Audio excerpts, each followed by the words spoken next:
Hemos estado viajando en Europa y hemos visitado varios países. Hemos visitado a Escocia, a los Países Bajos, a Alemania y ahora vamos a viajar a Suiza, que es Helvetia en latín. Y vamos a estudiar un poco de la segunda confesión helvética, que tiene fecha 1566, aunque fue escrito anteriormente y luego publicado después. Un pequeño repaso de la historia de esta segunda confesión helvética. Ulrico Zwinglio, y a veces aparece en español con U, a veces con W, Zwinglio. Sus fechas son 1484 a 1531. Él fue un contemporáneo de Lutero. Ellos nacieron dentro del mismo año, entonces exactamente contemporáneos. Y él inició la reforma en Zúrich, en Suiza, como pastor de la iglesia ahí. Él como Lutero, ordenado como sacerdote en la comunión romana, pero él como Lutero, él encontró a alguien vendiendo indulgencias en Suiza, como Lutero encontró a Juan Tetzel vendiendo indulgencias ahí en Alemania. Y igual Zwinglio hizo una protesta contra la venta de indulgencias. De hecho, el vendedor fue amigo de Juan Tetzel, Bernardín Samson. Y aunque no fue gran escándalo como lo que pasó en Alemania, fue una protesta más moderada y no pasó nada realmente, pero vemos que él empezó con la misma inquietud con que empezó Lutero. Él empezó a predicar sermones expositivos, o sea, tomar un libro de la Biblia y predicar expositivamente, capítulo por capítulo, y grandes multitudes en Zúrich fueron a escucharlo. Cuando la gente empezó a sufrir de una epidemia, ustedes saben que en esos siglos había epidemias de la plaga, la plaga negra, y que mataban a cientos y miles de personas. Cuando la gente sufría mucho durante una epidemia, él estaba allí con la gente atendiéndole como buen pastor, se contagió él mismo y casi murió de la misma epidemia, pero recuperó.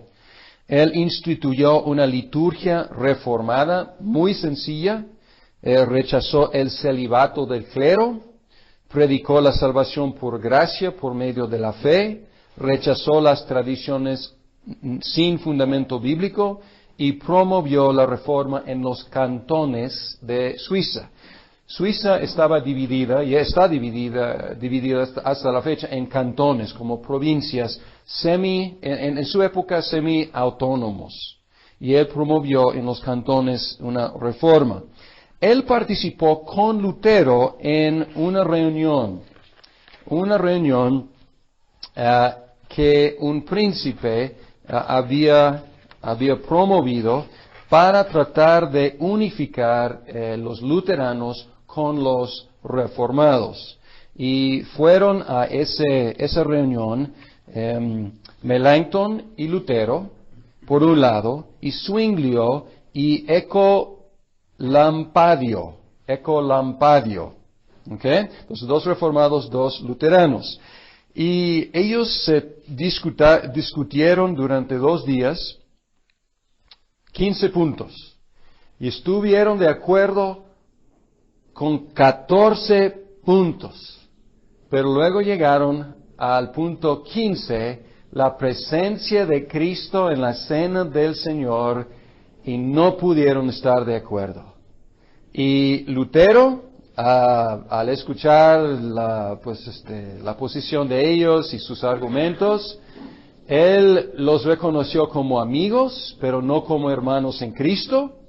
Y él le dijo a Zwinglio, y Zwinglio con lágrimas en los ojos, porque él quería unificar los esfuerzos reformadores, él dijo a Zwinglio, Lutero dijo, tú tienes otro espíritu.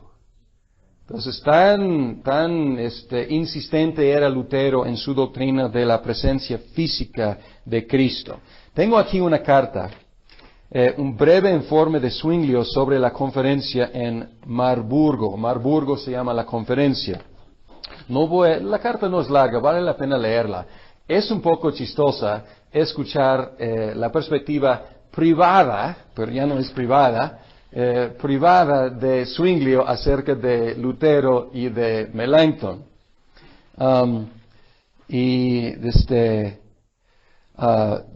Unos renglones, dice: luego de haber discutido Lutero con Ecolampadio, me habló a solas, quejándose de que, y aquí en comillas invertidas, había vuelto a encontrarse con un Eck. Ahora, Eck era un católico romano súper antirreformado y había debatido con algunos de los reformadores, diciendo que, pues, Lutero es un otro Eck. Y luego dice Zwinglio en su carta: este hecho no debe ser divulgado. Entonces, lo siento, pero aquí está. Bien, y luego pues sigue, y más adelante habla de las conversaciones y dice al final, estas cosas y muchas otras, igualmente sin pies ni cabeza, impropias y necias, por él, o sea, Lutero, manifestadas ruidosamente como el charlar monótono de las olas a orillas del mar, fueron contradichas por nosotros de un modo que también el príncipe nos da la razón, aunque públicamente no lo manifieste ante ciertos príncipes. Casi toda la corte de Essen se aparta de Lutero, y el príncipe mismo ha permitido que nuestros escritos y libros sean leídos por todos. Tan claramente ha prevalecido la verdad, y si alguien fue vencido alguna vez, el atolondrado y terco de Lutero ha resuelto, sin duda alguna, vencido, y ante un juez sabio y justo, aunque Lutero no se cansará de vociferar su victoria. Entonces, es interesante la carta, ¿no? Compartiendo sus observaciones de Lutero y de Zwinglio, o más bien de Melanchthon. También menciona a Melanchthon y dice que él pues era un poco resbaloso para pues hacer que él definiera lo que creía. Pero hay que leer la carta, aunque esas cosas no deben ser divulgadas. Bien, en 1531, unos cantones católicos sorprendieron a Zúrich llegando con 8,000 soldados. Porque hubo guerras entre los cantones católicos, los cantones reformados.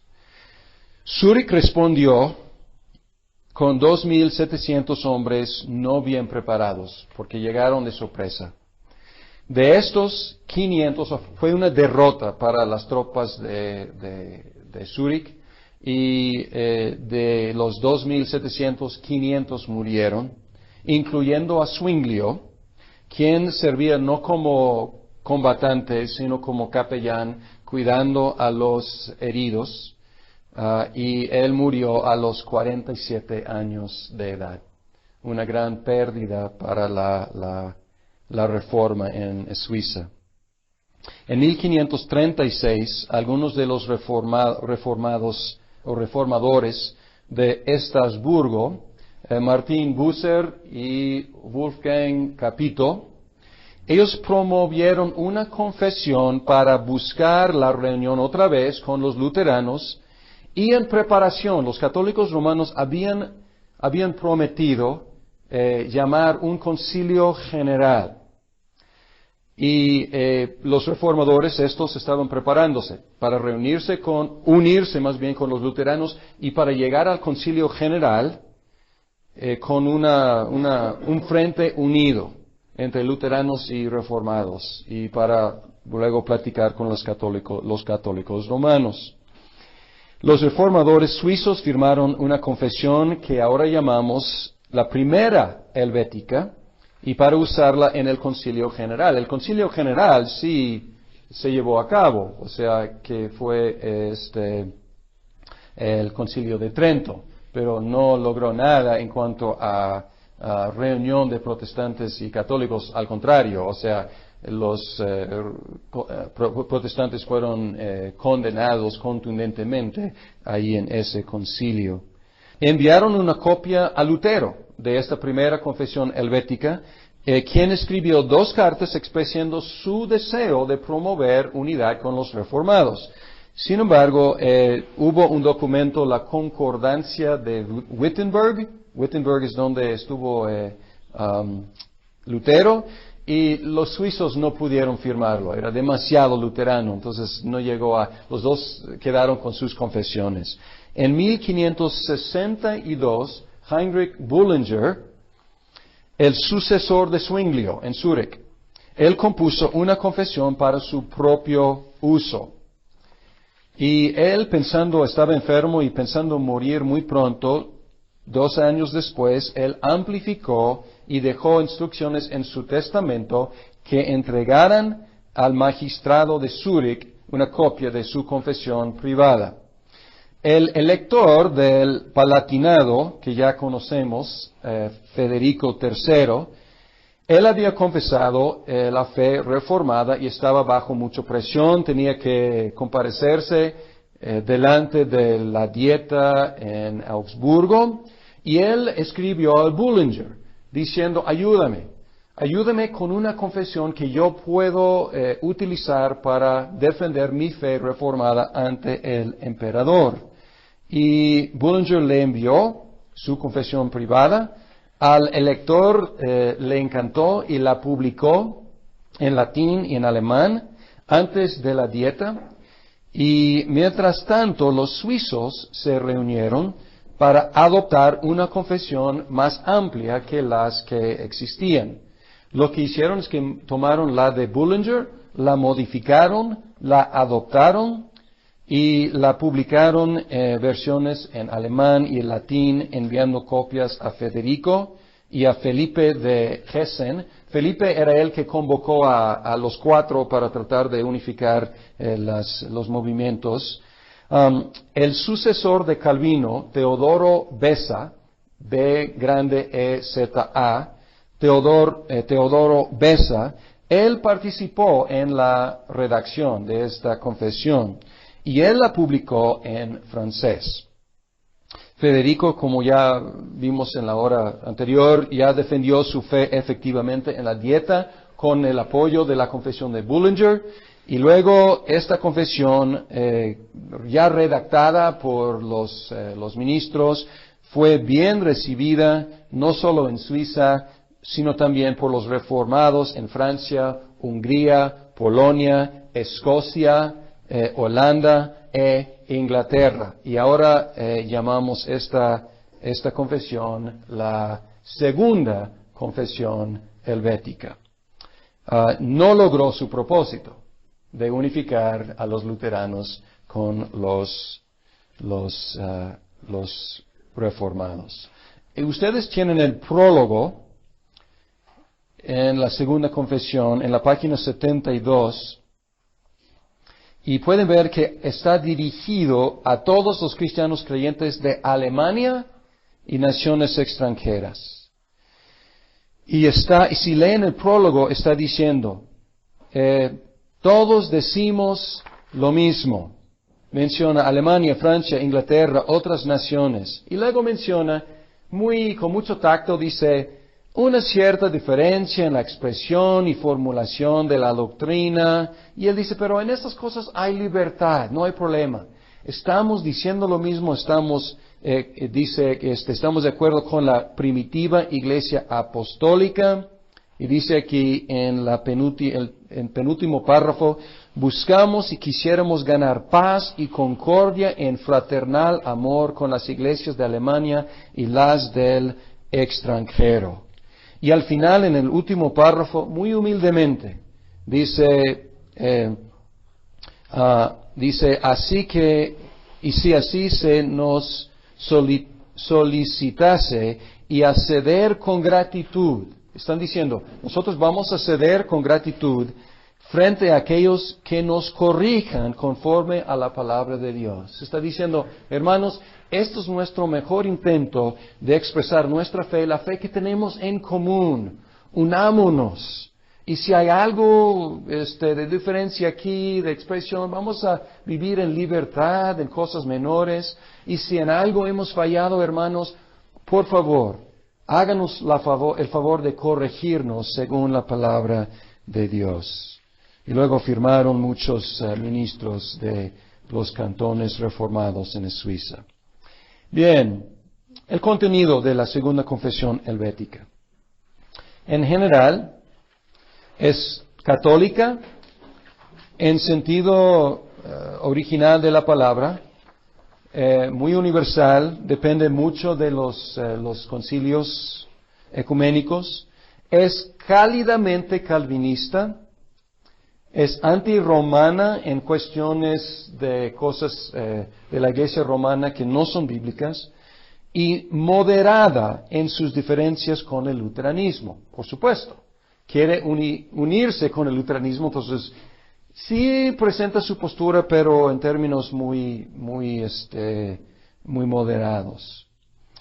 Es católico o católica en su afirmación de las fórmulas de los primeros 4 concilios y en su condenación de las herejías condenadas en esos concilios. Hay muchos herejes que aparecen aquí, son los mismos que fueron condenados en los concilios. Es agustina, mencionando a Agustín 17 veces, citándolo, y siguiendo sus ideas sobre el pecado, la gracia divina, y también sobre la voluntad humana. En los artículos 8 y 9 sobre todo. Si leen esto, es muy agustino.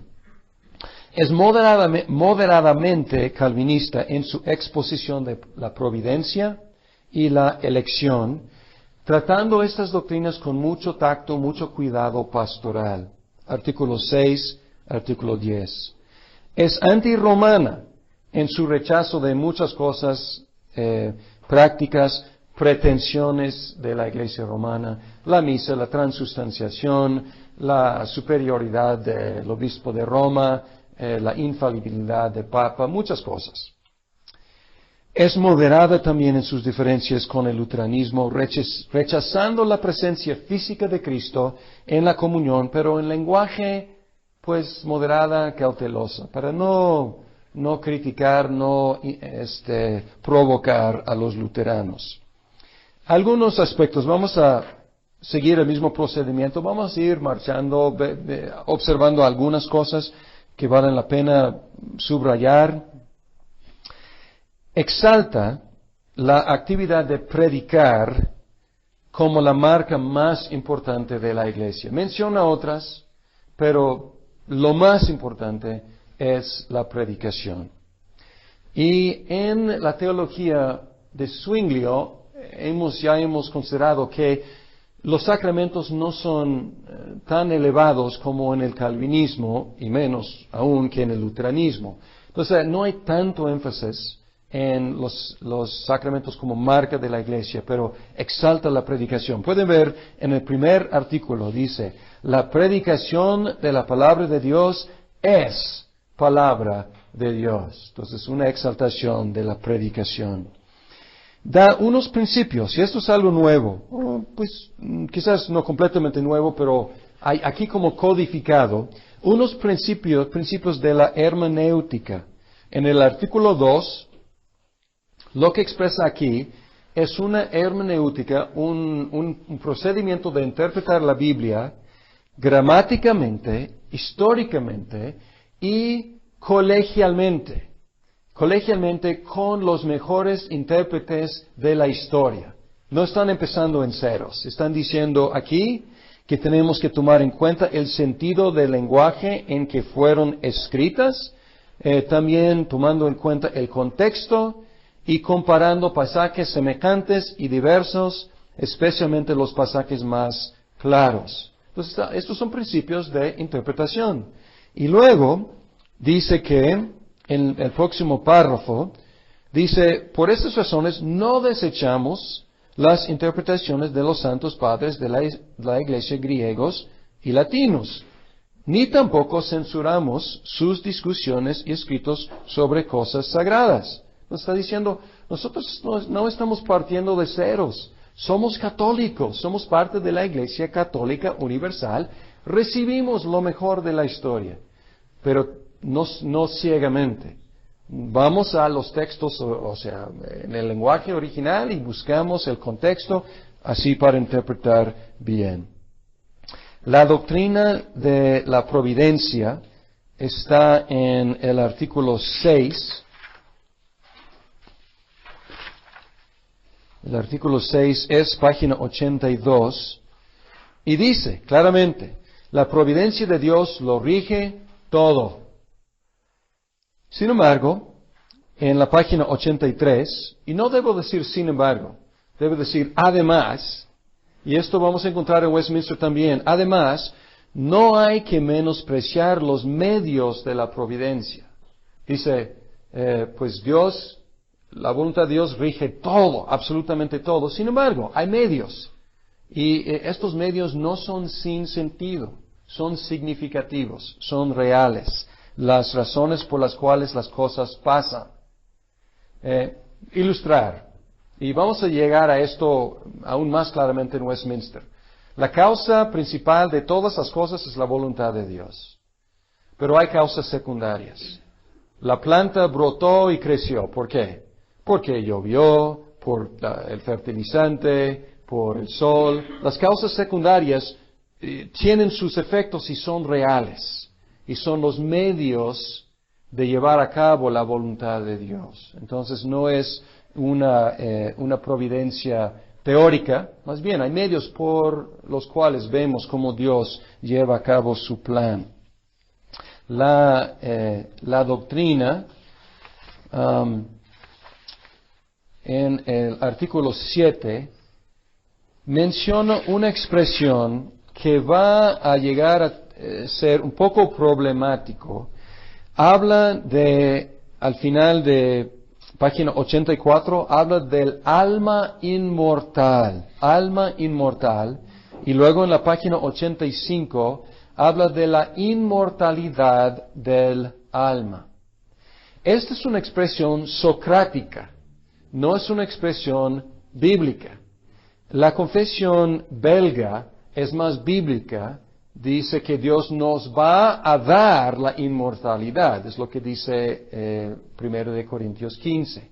Pero aquí están empleando lenguaje socrático, platónico podemos decir, y es algo que vamos a analizar más a fondo en el curso sobre la teología sistemática. En Westminster va a repetir este mismo concepto, pero pueden nada más como tomar nota de que es un concepto un poco problemático que analizaremos en otro curso. Aclara en el artículo 8, podemos ver página 86, hay un renglón que dice los propios pecados, aquí distinguiendo entre pecado original y los propios pecados. Dice en ese párrafo, primer párrafo completo en esa página, en medio dice, no todos los pecados son iguales. Y aquí distingue, hay grados de pecados, y esto contrarresta una idea popular entre los evangélicos hoy en día. Yo no sé cuántas veces he escuchado a la gente decir, todos los pecados son iguales. Pues no. Y aquí contrarresta esa idea contundentemente. Algunos son peores que otros. Aclara, en el artículo 9, aclara que la incapacidad del hombre en asuntos morales no significa la ausencia de voluntad para tomar decisiones en cosas que llama cosas externas.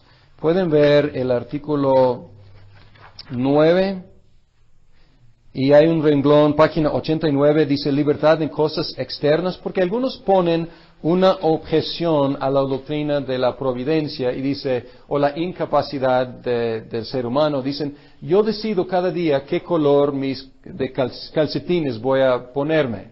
Entonces, y dice, pues por supuesto, no estamos argumentando con esto. Estamos diciendo que no tienes capacidad de buscar a Dios, de creer en Dios, de hacer el bien sin que Dios te dé esa capacidad. Entonces aclara y como descarta un argumento pues tonto, pero no debo decir tonto, pero un malentendido a veces acerca de la providencia y acerca de la incapacidad moral, espiritual del ser humano. Y yo creo que no debo decir tonto, porque vale la pena, qué bueno que está aquí, porque descarta un malentendido de estas doctrinas.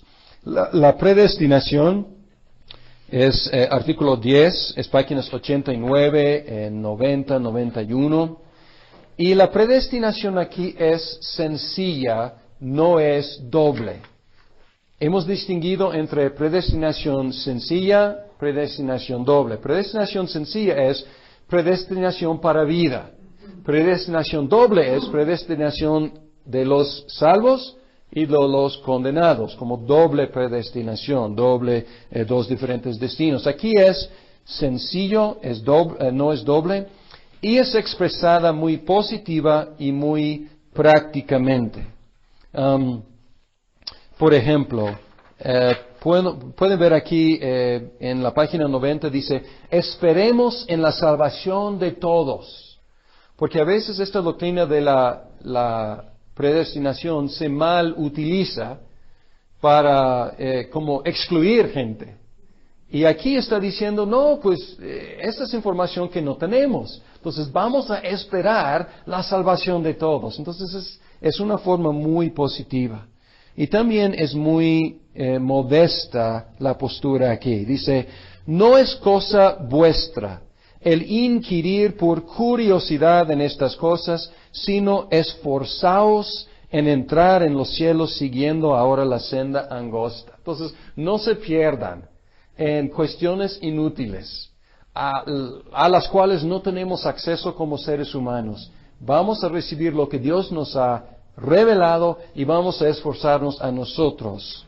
Y aquí descarta en la página 91, descarta algunos malentendidos como, pues Dios ha predestinado todo, pues no tengo que hacer nada. No importa lo que yo haga. No, las causas secundarias sí importan. Entonces aquí descarta ese error, entre otros.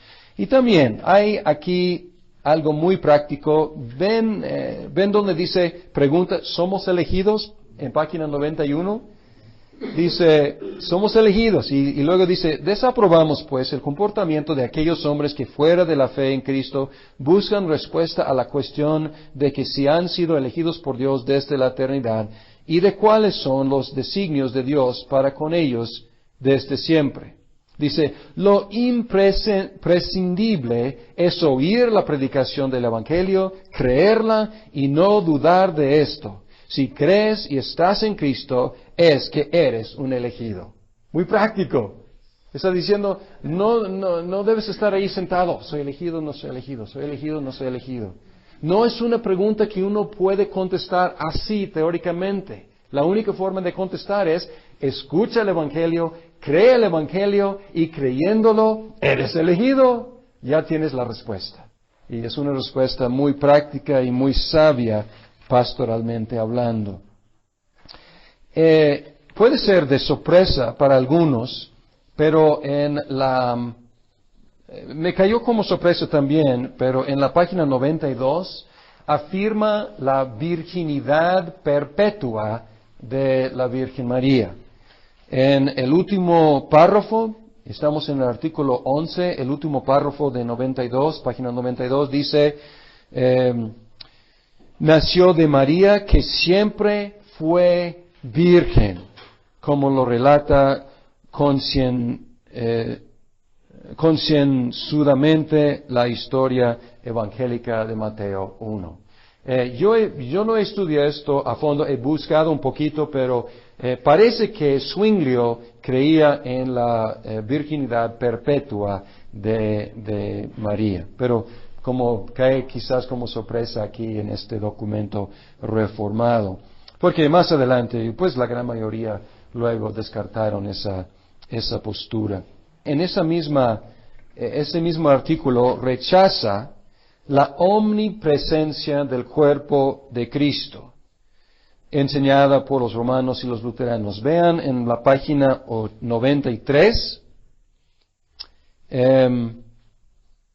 dice, como penúltimo párrafo, dice, tampoco enseñamos que la divina naturaleza en Cristo haya sufrido, o que Cristo en su naturaleza humana existe todavía en este mundo, o se encuentre en todas partes. Es contra la postura luterana, pero es cortés, o sea, está diciendo, no aprobamos esto, pero no está condenando y pronunciando anatemas, pero está rechazando.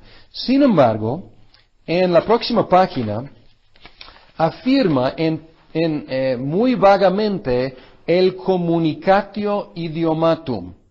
Y el communicatio idiomatum, vamos a estudiar en teología sistemática, es la idea de que algunos atributos de la naturaleza divina se comunican con la naturaleza humana y viceversa. Pero su afirmación aquí es algo que los luteranos utilizan mucho. Dicen, la omnipresencia de la naturaleza divina se comunica al cuerpo de Cristo para que su cuerpo sea omnipresente. Y aquí niega eso. Sin embargo, muy vagamente dice, pues, pero hay algo de communicatio idiomatum. Es vago, no es muy claro cómo se unir estos dos conceptos. El rechazo de la omnipresencia del cuerpo de Cristo y la afirmación del communicatio idiomatum. También afirma muy fuertemente los primeros 4 concilios en ese mismo artículo, página 96. Los primeros 4, reconocimiento de las confesiones proclamadas en los 4 primeros concilios, muy católico aquí, muy universal aquí, afirmando muy fuertemente esas decisiones. ¿Qué más? En el artículo 14, rechaza contundentemente las indulgencias. En página 104, pero también rechaza lo que yo llamo penitencia protestante, y es algo muy común. Y lo que está diciendo aquí, no usa esa expresión, es mi expresión, pero está rechazando que no solamente por medio de indulgencias no podemos comprar el favor de Dios, tampoco podemos ganar el favor de Dios afligiéndonos, haciéndonos pagar por nuestros propios pecados. Entonces, es muy sabio aquí, porque hasta la fecha hay cristianos con conciencias muy sensibles que quieren como golpearse, quizás no físicamente, algunos quizás físicamente, pero muchas veces emocionalmente quieren darse golpes y latigazos para tratar de hacer satisfacción por sus propios pecados, y rechaza esa idea. Dice, no, esto es atentar contra la suficiencia de la satisfacción que Cristo hizo.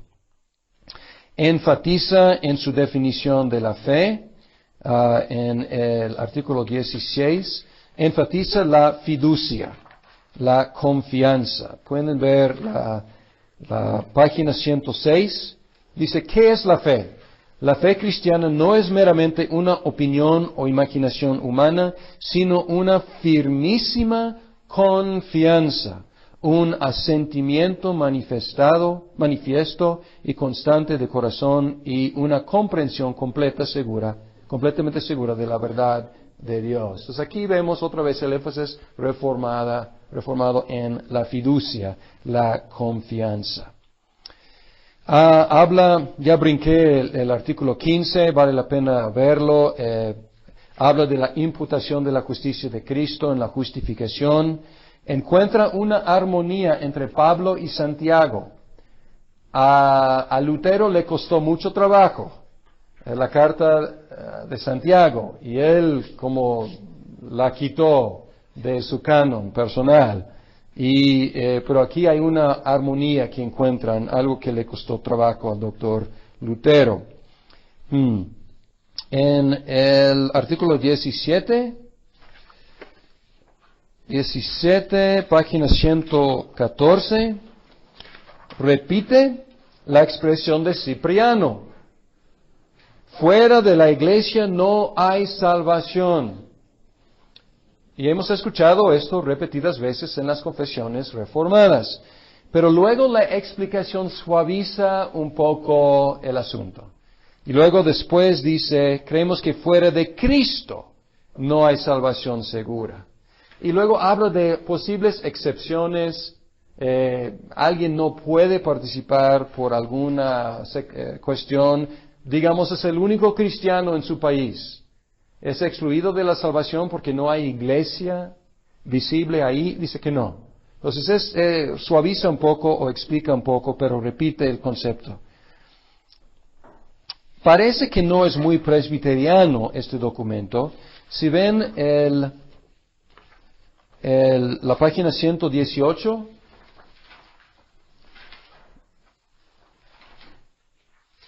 artículo 18 menciona que profetas todavía existen, pero luego dice hay evangelistas, hay obispos, presbíteros, pastores, maestros. Y parece que no son el mismo oficio, parece que son diferentes oficios. Sin embargo, después, y aquí hay algo de tensión, sin embargo, después, en la página 122, habla de un presbiterianismo primitivo. Y dice que esto es el orden antiguamente establecido.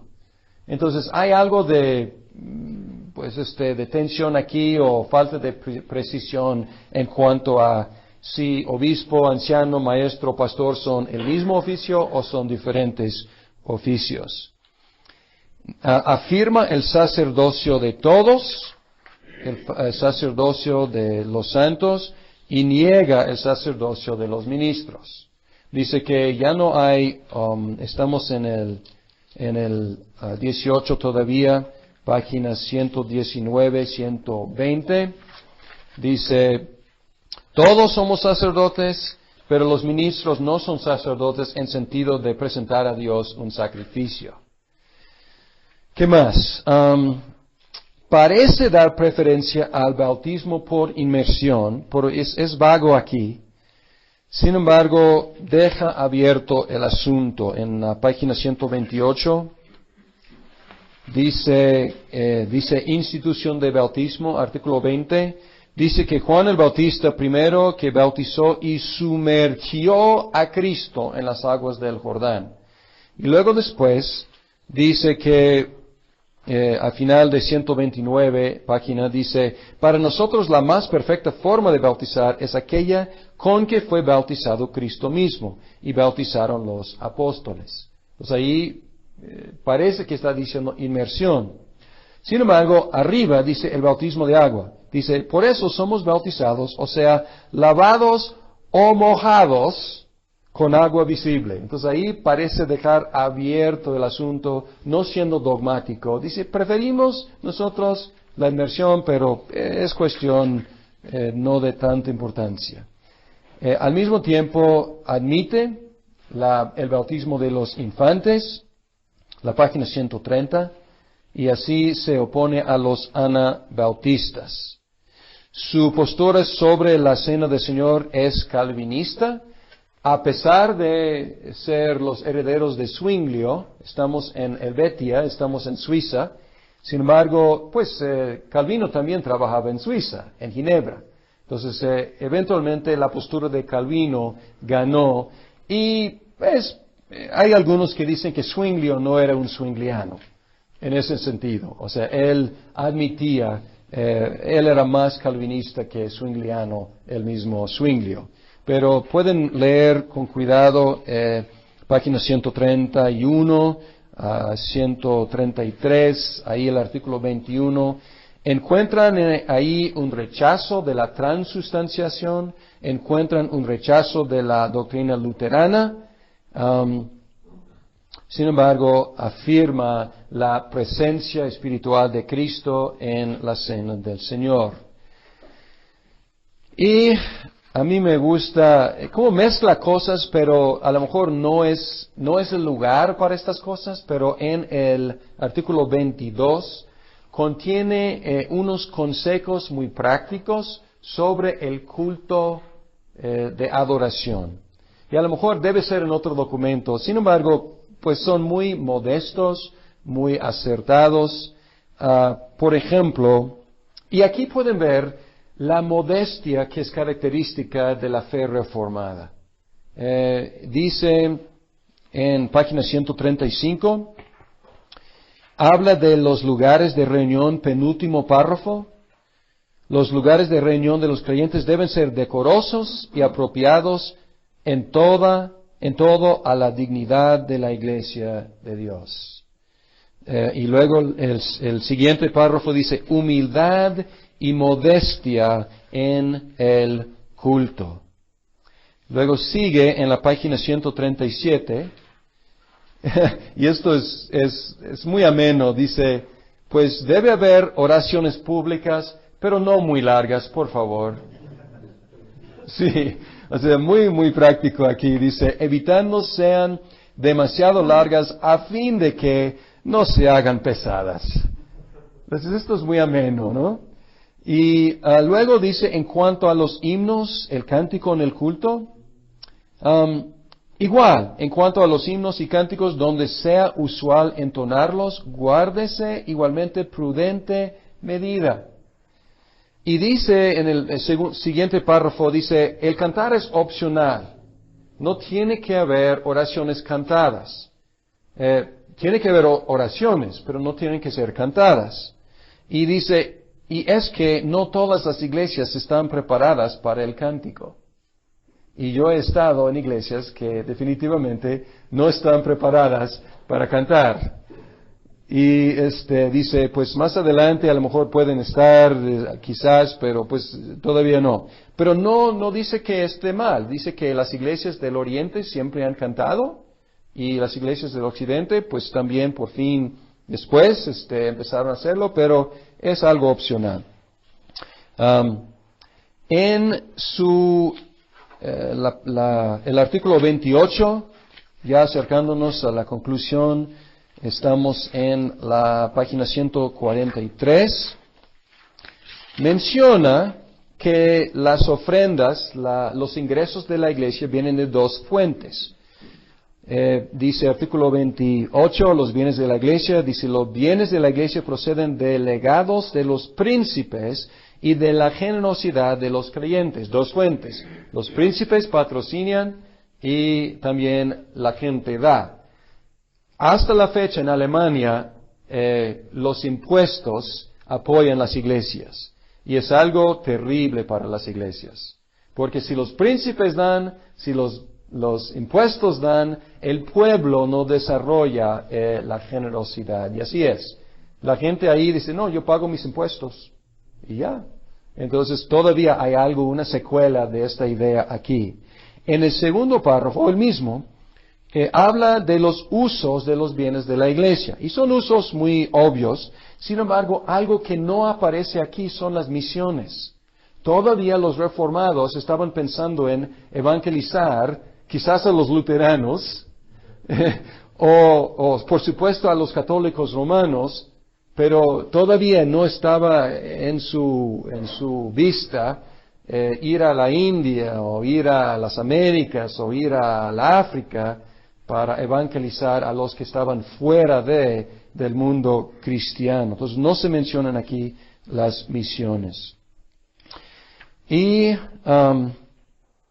otra vez comete el peligro, cae en el peligro de asignar al Estado, y estamos en el último artículo y con esto concluimos, asigna al Estado el trabajo que es suyo, cuidar de la paz y la tranquilidad pública y mantener ambas. Esto es bíblico. Sin embargo, luego dice que debe fomentar la predicación de la verdad y la fe pura, desterrando toda superstición juntamente con toda la impiedad y toda idolatría y protegiendo a la iglesia. Cuidado, porque en el mismo Palatinado, pues de repente los reformados se encontraron exiliados. Entonces, pues, si invitas al príncipe o al gobierno a tomar cargo, responsabilidad de la iglesia, pues no puedes predecir cuáles van a ser los resultados. Entonces mejor no invitarles y no asignarles trabajo que no es suyo.